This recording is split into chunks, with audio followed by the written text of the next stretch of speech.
The film takes place in the small town of Vengenberg, where a young girl named Yennefer lives with a skewed face and a disgusting hump in the family of a cowman. Because of her ugly appearance, the girl is constantly mocked by the locals, and one day when Yennefer is once again mocked by a couple of local young men, the girl accidentally opens a portal to the magical Tor Lara in Aretuza, where she's met by the young wizard Istrid. The guy is concerned. All magic leaves traces, which wizards can use to find someone who has even an ounce of magic in them. He decides to save the budding sorceress and opens a safe portal that brings Yennefer home.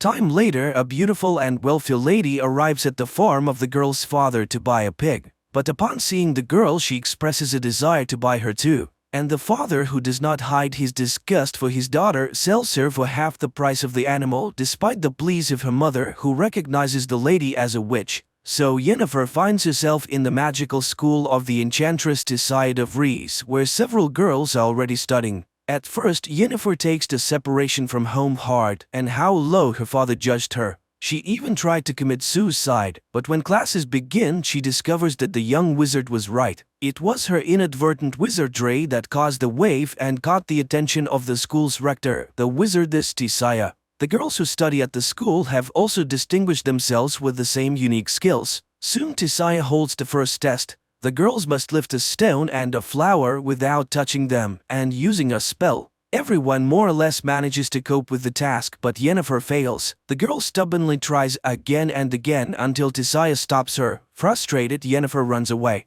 Later, she finds Istrid in the cave and tells him her name. Sometime later, Tissaia trains her female pupils to recognize man's greatest fear. She sees the girls in pairs and orders them to look into each other's eyes until they get inside their rival schemes. Yennefer pairs up to encourage the girl, but she again fails. Tissaia is enraged. Yennefer is useless. And this is because she's lying to herself. Even if she were a beauty, no one would love her. Although she's not the only one to whom she has problems, Yennefer shares the problems with her only friend, Istrid, who talks about her schooling. He too was having a hard time with everything. The boy offers to read his mind, and the girl succeeds. One night, Tissaia wakes the girls in the middle of a storm and takes them to the Tor Lara, the most powerful magic place in the continent, entrance to which is only open to members of the Wizard Brotherhood. Today, there will be a test in the art of controlling the flows of chaos, which requires catching lightning in a bottle. The girls do not believe in such a possibility, and some get strong discharges even after catching the lightning. Yennefer's turn comes, and she reaches up with the bottle, but it is thrown back against the wall. Enraged, she directs her power at her more fortunate opponent, Tissaia, blocking her mental blow. Later, she reprimands her apprentice she almost killed today, which means that her emotions can ruin her own. Tissaia cannot be sure that Yennefer will not go along with her feelings and harm his school, for she's to become a court sorceress, and the weak have no place near a ruler. The enchantress already doubts that there's anything in her that the wizarding chapter needs. Frustrated, Yennefer tells Istrid everything. But most importantly, the enchantress knows all about them and they won't be able to see each other again. The guy is willing to show her other, more ancient and powerful magic, but it is very dangerous. He shows her the skulls of the dead elves who built Aretuza.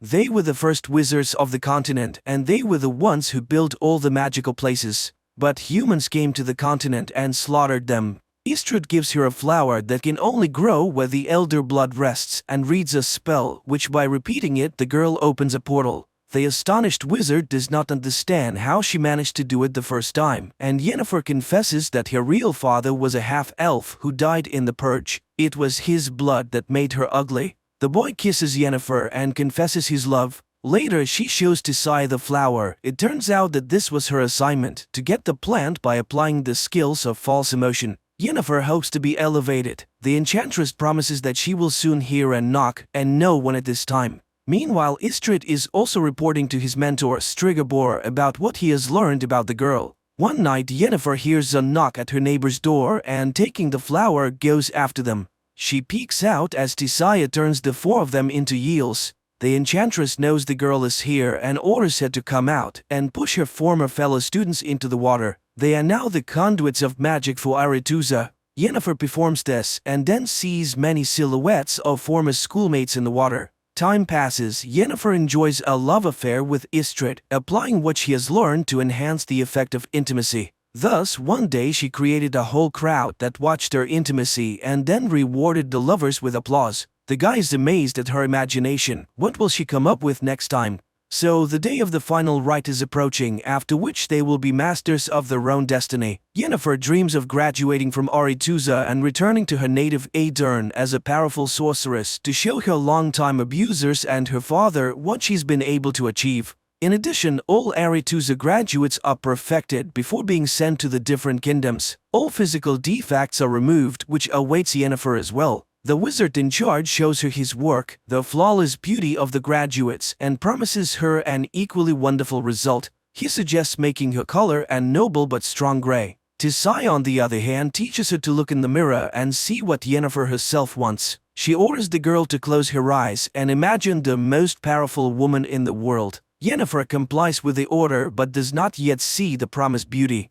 Meanwhile, the chapter of wizards gathers in Aretuza to decide where their graduates should go, for all kings need court wizards. Then it transpires that one of the leaders of the council, the wizard Stregobor, knows that Yennefer is a quarter elf, which means that she will not be accepted at Aretuza, where there is a prejudice against elves. The chapter vows to send Yennefer to Nilfgaard, which the aspiring enchanter does not like. She demands an audience with the chapter, but Tisai declares herself in charge of the distribution.